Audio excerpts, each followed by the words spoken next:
Bismillahir Rahmanir Rahim. Nahmaduhu wa nasalli ala Rasulil Kareem. So moving on to the third type of qaid, we have shart within mafa'il, within nawasikh, and going on to shart. This is a very, very important discussion, okay? Nawasikh is quite easy. This is very, very important. It's easy as well, but it's very, very important. Amma shart. As far as shart is concerned, فالتقييد به يكون للأغراض التي تؤديها معاني أدوات الشرط.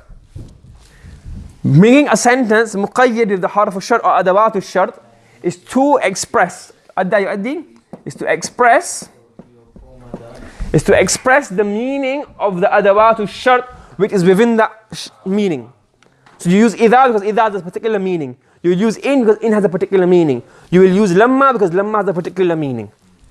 Okay, so whatever meaning, like for example, كالزمان. If you want to express the meaning of time, you will use متى or أيانا. If you want to use makan, you say أين أن حيثما. You want to ask about حال, you say كيفما.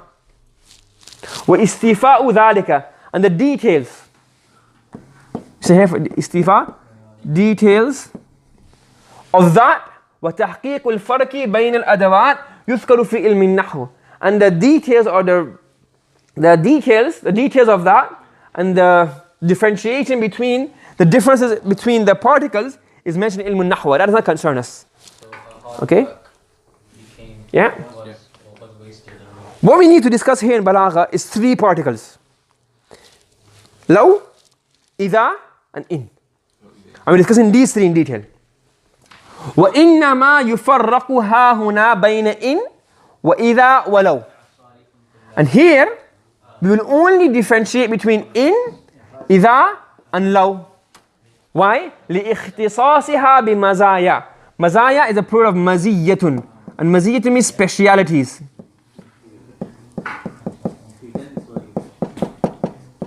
Okay? So we only differentiate between in, idha, and law because of these particles having specialities which are counted from the aspects of balagha. Like mata, it's not really much of balagha in there. Mata, ayana. Okay, mata and ayyan, only thing different here is that mata is used for normal and ayyan is used for important things. But it's nothing really too, you can't play around with that too much. But with in, idha and law, there's a lot you can play around with to change the meaning and bring in a lot of intricacies into the kalam. And that's what we want to discuss here. The rest of the stuff came in nahwa, we can't discuss that now. It's gone. You following? فَإِن وَإِذَا لِلشَّرْطِ فِي الْإِسْتِقْبَالِ. So you have in and idha. This is for what? Istiqbal, future. وَلَوْ لِلشَّرْطِ. But fil mudhi. All of these are for shart. But law is for what? Law is for mudhi, past tense. And in is what? If. Idha is when. This is if, but past tense. Okay? Following? وَالْأَصْلُ فِي اللَّفْظِ أَنْ يَتْبَعَ الْمَعْنَى. The origin or the principal rule of the word is that it should follow the meaning. Okay? So because for yakuna, on this concept, yakuna فعلا مضارعا مع إن وإذا. Therefore, because in and إذا show future tense, which verbs carry the future tense meaning? Which is, in Arabic it's called? مضارع. So يكون فعلا مضارعا مع إن وإذا.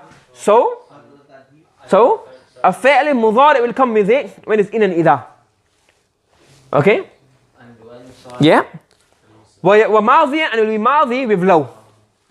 So when you have in and إذا, the original rule is after in and إذا, what should you have? A فعل مضارع. Because those are for مضارع meanings. And لو is for past tense, so لو should have what after it? A mazi word. For example, وَإِن يَسْتَغِيثُوا يُغَاثُوا بِمَاءٍ كَالْمُهْلِ. In Jahannam, when they will seek some kind of help, they will be given water which will be very, very which will be like oil residue. Okay, meaning very, very hot, burning water. Okay. وَإِذَا تُرَدُّ إِلَىٰ قَلِيلٍ تُقْنَعْ. Another example, when the nafs is made to suffice on a little, it becomes content. When you got no choice but to suffice on a little, it becomes content. So look, إِذَا is مُضَارِع, what comes after it? إِذَا is from future, so what comes after it? مُضَارِع. In its future, what comes after it? يَسْتَغِيثُ. But you see here, it's used a Quranic example. It's not used a Quranic example. Because majority of the time, إِذَا comes with what? Maadi. But originally, it should come with what? Mudari. And why does it come? We'll explain that very shortly. وَلَوْ شَاءَ لَهَدَاكُمْ أَجْمَعِينَ. If Allah had willed, He would have guided all of you. But because He did not will, everybody is not being guided, and some people are on a straight path and some are not. Following? Okay. Right. You got it? So we have in and idha. They're both for future. What's the difference between the two of them? Both for future. What's the difference? وَالْفَرْقُ بَيْنَ إِن وَإِذَا. The difference between in and idha is أَنَّ الْأَصْلَ عَدَمُ الْجَزْمِ بِوُقُوعِ الشَّرْطِ مَعَ إِن وَالْجَزْمُ بِوُقُوعِهِ مَعَ إِذَا. That the original rule is to jazm means to be firm, and adam means to not, to be unsure. Is to be unsure.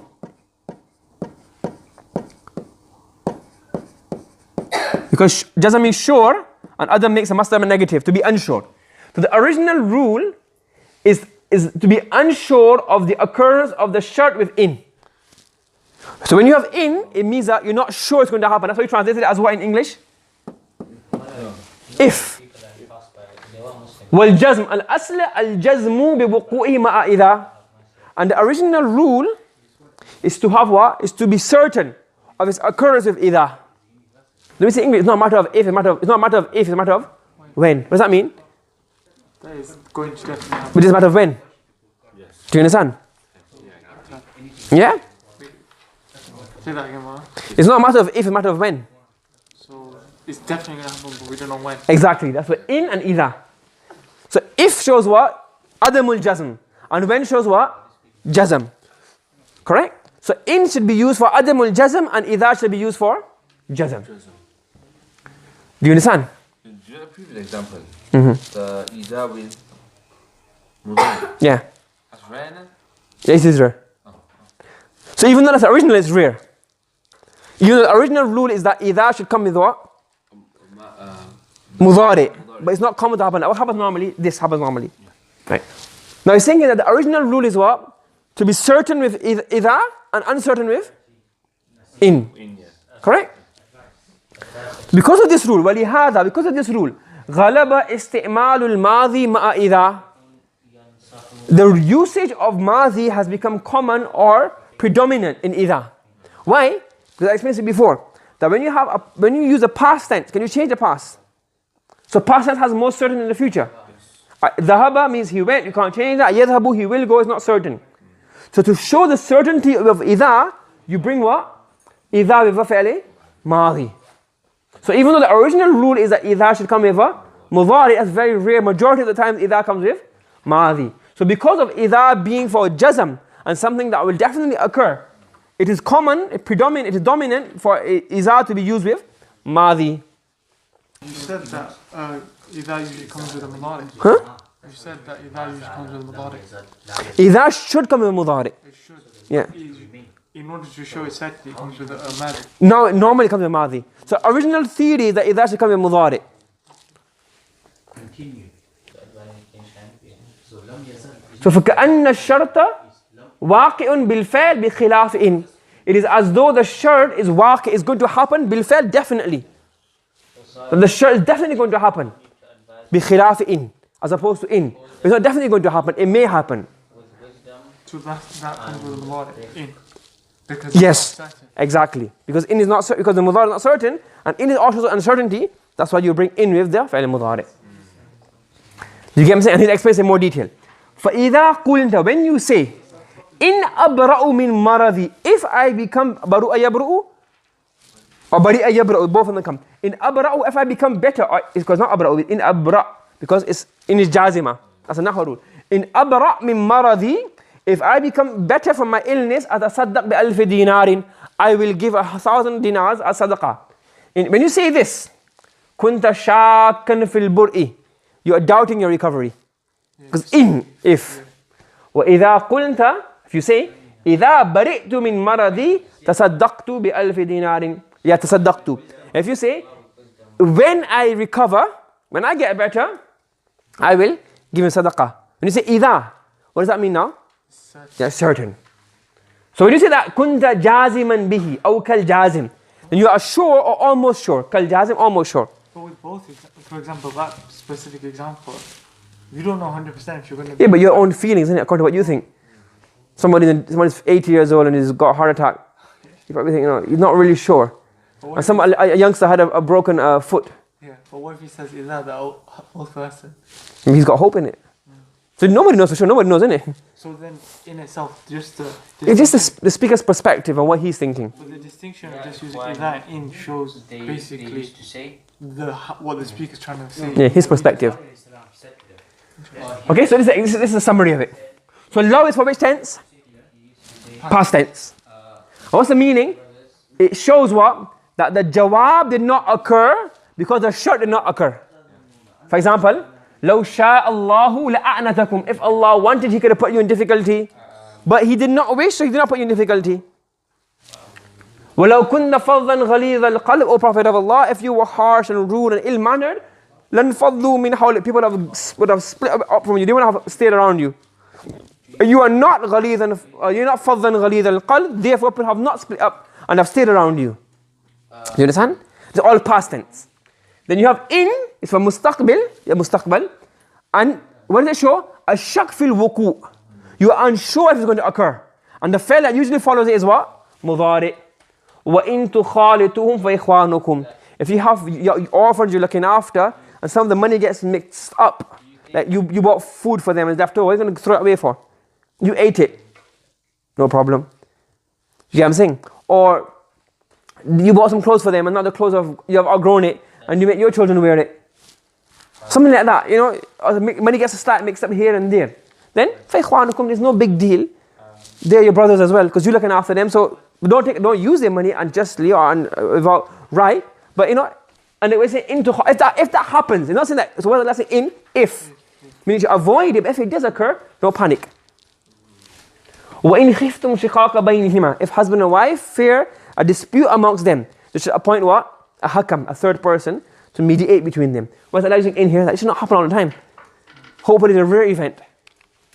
And إِذَا shows mustaqbil, future, and it shows what? Al-jazm al-wuqu, that is going to happen. And the verb after that is usually what? Ma'zi. That's why I say, إِذَا تَدَايَنْتُمْ بِدَيْنٍ إِلَىٰ أَجَلٍ مُسَمًّى فَاكْتُبُوا. And when you make a transaction to a delayed time, then write it. What does that mean? You always do that, innit? I'll pay you later, I'll pay you later. Then what should you do? Write it. Not in, you know, if it happens.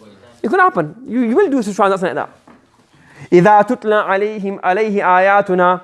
When this particular disbeliever, when our verses are read to him, he says these are all legends and fairy tales. Do you understand? So إِذَا, that means that not if, it has happened, it does happen. You following so far?